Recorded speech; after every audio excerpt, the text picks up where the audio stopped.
என்னுடைய தோழர்களுக்கும் தோழிகளுக்கும் தமிழக மக்களுக்கும் என்னுடைய வணக்கம்.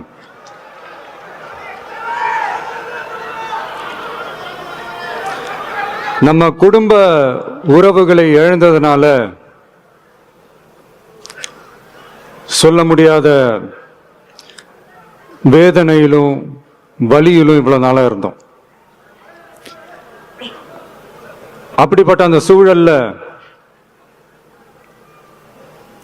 நம்ம சொந்தங்களின் மனம் பட்டு இருக்க வேண்டியது நம்மளுடைய கடமை. அதனாலதான் அவங்களோட சேர்ந்து அமைதி காத்து வந்தோம்.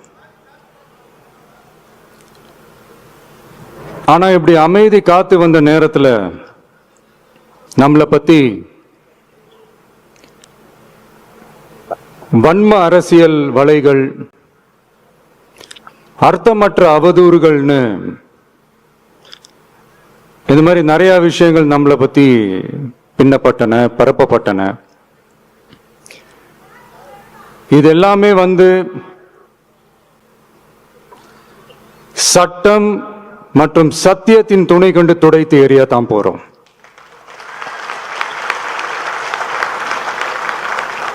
பட் அதுக்கு முன்னாடி தமிழக சட்டமன்றத்தில் நமக்கு எதிராக நிகழ்த்தப்பட்ட ஒரு உரைக்கு ஒரு நாகரிக பதிலடி கொடுக்கணும்னு நான் நினைக்கிறேன்.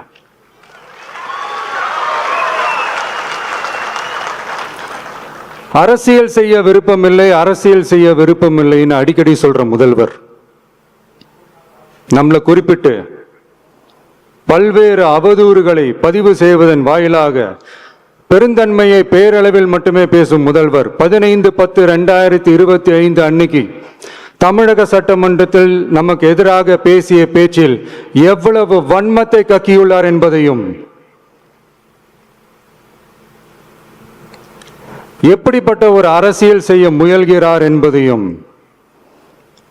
தமிழக மக்கள் உணராமலா இருப்பாங்க.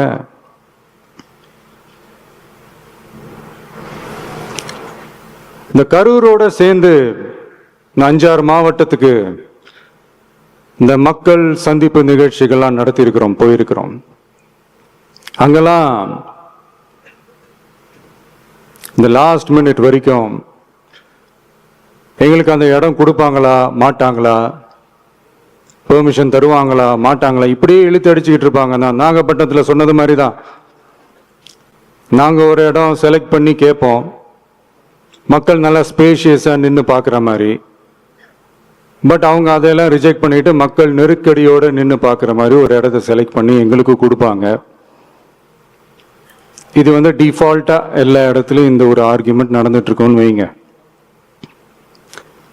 அது மட்டும் இல்லை, இந்தியாவிலேயே எந்த ஒரு அரசியல் கட்சி தலைவருக்கும் கொடுக்கப்படாத கண்டிஷன்ஸ். பஸ்ஸுக்குள்ளேயே இருந்து பார்க்கணும், மேலே கை காட்டக்கூடாது, இப்படிலாம் ஒரு அதீத கட்டுப்பாடுகளை கொடுத்த உடனே எங்கள் சைட்லேருந்து ஒரு அறிக்கையும் வெளியிட்டோம். அது மட்டும் இல்லை, தமிழக வெற்றி கழகம் சார்பாக அனைத்து கட்சிகளுக்கும் சமமாக ஒரு முறையான ஒரு பொது வழிகாட்டு முறைகள், SOPஸ்ன்னு சொல்லுவாங்க, அதையும் வழங்கணும்னு சொல்லி உயர் நீதிமன்றத்தையும் நாடி இருக்கணும். இதுவும் தமிழக மக்கள் உணராமலா இருப்பாங்க. இப்படி ஒரு அரசியல் காழ்ப்புடன், நேர்மை திறனற்று நம்மளை பத்தி குற்றம் சாட்டியுள்ள குறுகிய மனம் கொண்ட முதல்வர் அவர்களுக்கு ஒரு சில கேள்விகள். உச்ச நீதிமன்றத்தில், அதாவது 13/10/2025 அன்னைக்கு உச்ச நீதிமன்றத்தில் நடந்த அந்த விவாதங்களை வைத்தும் வந்த உத்தரவுகளை வைத்தும் இந்த கேள்விகள். இப்படி பொய் மூட்டைகளா நம்மளை பத்தி இந்த அவதூறுகளை அவிழ்த்து விட்ட முதல்வர் அவர்களுக்கும் திமுக அரசுக்கும் சார்பாக கோடிகளை கொட்டி அமர்த்தப்பட்ட அறிவார்ந்த வழக்கறிஞர்கள் அவங்க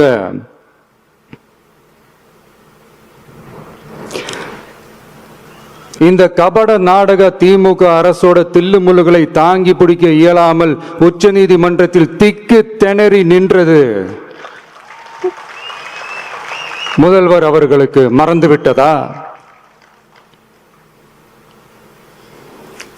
இந்த கரூர் சம்பவத்துக்கு அப்புறமே அவசரமா ஒரு தனிநபர் ஆணையம், அந்த தனிநபர் ஆணையத்தை அவமதிக்கிற மாதிரி அரசு உயர் அதிகாரிகள், காவல்துறை உயர் அதிகாரிகள் எல்லாருமே நம்மளை பத்தி ஃபுல்லா இந்த அவதூறுகள் பரப்பி ஒரு செய்தியாளர்கள் சந்திப்பு அவசரமா. இதெல்லாம் ஏன் நடக்குது, எதுக்காக நடக்குது அப்படின்னு ஒட்டுமொத்த தமிழக மக்களும் கேள்வி கேட்க ஆரம்பிச்சாங்க. இதுவும் தமிழக முதல்வர் மறந்துட்டாரா?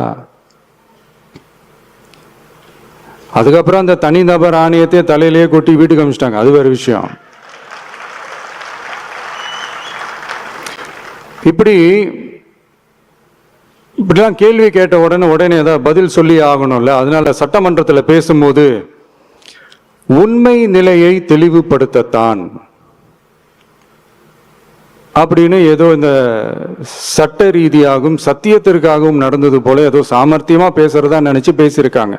இப்படி ஒரு 50 வருஷமா பொது வாழ்க்கையில் இருக்கிற ஒருத்தவங்க ஒரு முதல்வர் அவர்கள் சொன்னது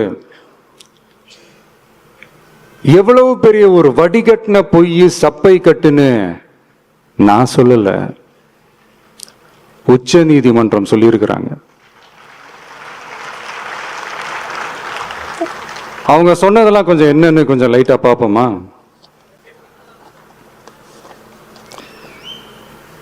The comments which have been made before the media by the top officers of the police department may create doubt in the minds of the citizenry on impartiality and fair investigation.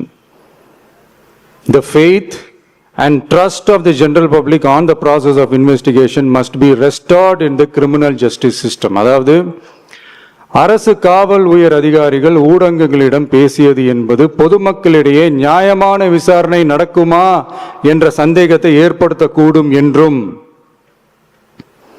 நியாயமான விசாரணை மூலமே அந்த சந்தேகத்தை மீட்டெடுத்தே ஆக வேண்டும் என்றும் உச்ச நீதிமன்றம் தமிழக அரசின் தலையில் ஓங்கி நறுக்கு நறுக்கு நறுக்கு என்று கொட்டியதை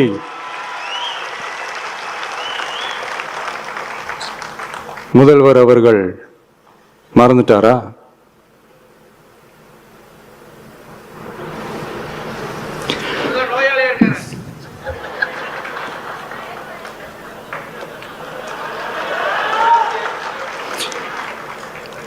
மாண்புமை சென்னை உயர் நீதிமன்றத்தின் மாண்புமிகு நீதியரசர் SIT அமைத்து உத்தரவிட்டார் அல்லவா?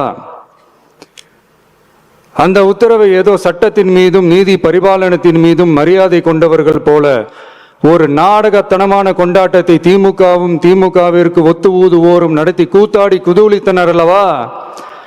தாவேகாவிற்கு எதிராகவும் நமக்கு எதிராகவும் உயர்நீதிமன்ற மாண்புமிகு நீதியரசர் தீர்ப்பளித்து விட்டதாக விதந்தோதி விழா எடுத்தனர் அல்லவா? அந்த உத்தரவை குறித்து சொல்லும் போது எந்த ஆவணத்தின் அடிப்படையில் அந்த உத்தரவு அமைக்கப்பட்டது?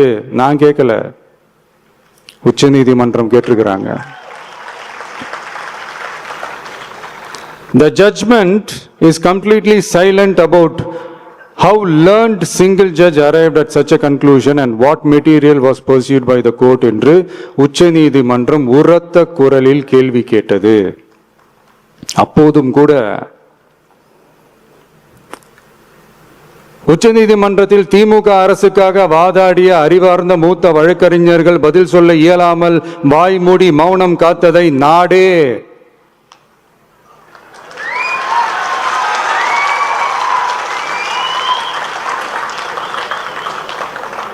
பார்த்ததல்லவா?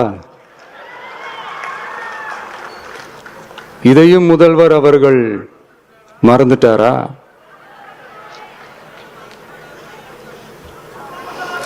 Such petition ought to be dealt with by the division bench, registering as public interest litigation in right earnest and not to be dealt with by a single bench. அதாவது பொது வழிகாட்டு முறைகளான SOP அமைக்கப்பட்டு வெளியிட வேண்டும் என்ற கோரிக்கையுடன் வந்த ரிட் மனுவை நீதிபதிகள் டிவிஷன் பெஞ்ச் தான் கையாள வேண்டும். தனி நீதிபதி பெஞ்ச் கையாளக்கூடாது என்றும் உச்சநீதிமன்றம் சொன்னதல்லவா? அது மட்டுமா, கோரிக்கையே இல்லாமல் எஸ்ஐடி அமைக்கப்பட்டது எந்த வகையில் சரி என்றும் கேள்வி எழுப்பியது உச்சநீதிமன்றம். இது எல்லாமே அறியாமலோ இல்ல அறியாதது போலவோ உச்சபட்ச அதிகார மயக்கத்தில் இருந்து பேசினாரோ முதல்வர் அவர்கள்? மனிதாபிமானம், அரசியல் அறம், மாண்பு இதெல்லாம் எதுவுமே இல்லாம வெறும் பேச்சில மட்டுமே பேசிக்கிட்டு அரசியல் ஆதாயம் தேடுற ஆட்டத்தை ஆடத் தொடங்கிவிட்டார் முதல்வர் அவர்கள்.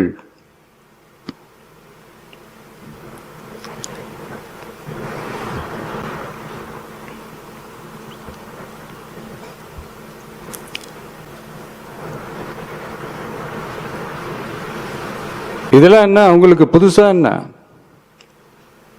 1969 அப்புறமே எப்போ கட்சி அவங்க கைக்கு வந்ததோ,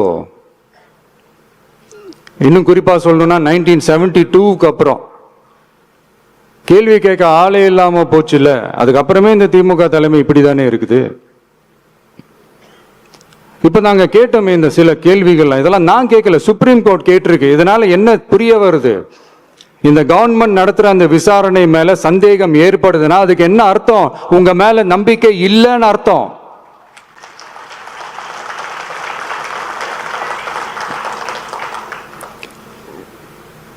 இதெல்லாம் ஏன் எதுக்காகன்னு முதல்வர் அவர்களுக்கு புரியுதா?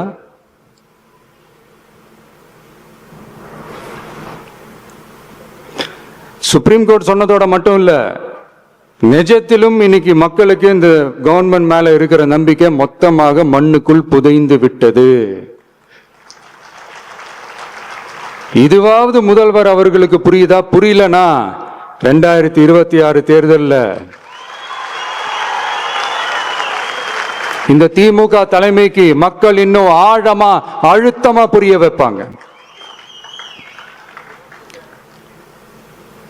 அப்ப கூட இவங்க என்ன பண்ணுவாங்க தெரியும்ல, 5 வருஷத்துக்கு ஒரு வாட்டி பழக்க தோஷத்துல ஒரு அறிக்கை ஒண்ணு வெளியிடுவாங்களே, மக்கள் தீர்ப்புக்கு தலை வணங்குகிறோம் அப்படின்ட்டு அந்த அறிக்கையை வெளியிட்டு இப்ப அறிவாலயத்துல போய் ஓடி ஒளிஞ்சுப்பாங்க. இப்பவே ரெடி பண்ணி வச்சுக்கோங்க அந்த அறிக்கையை. எப்படி? மக்கள் தீர்ப்புக்கு தலை வணங்குகிறோம்.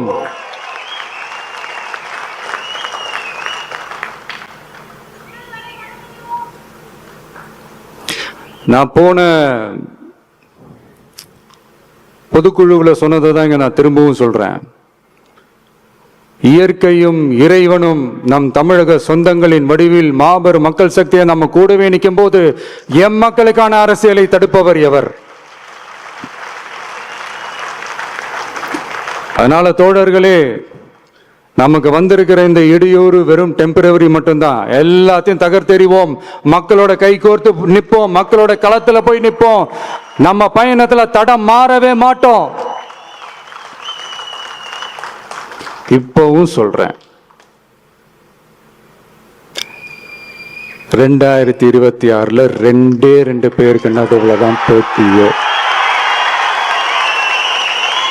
ஒண்ணு, இன்னொன்னு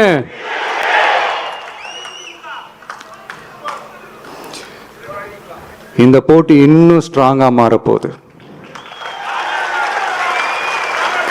100% வெற்றி நமக்கு.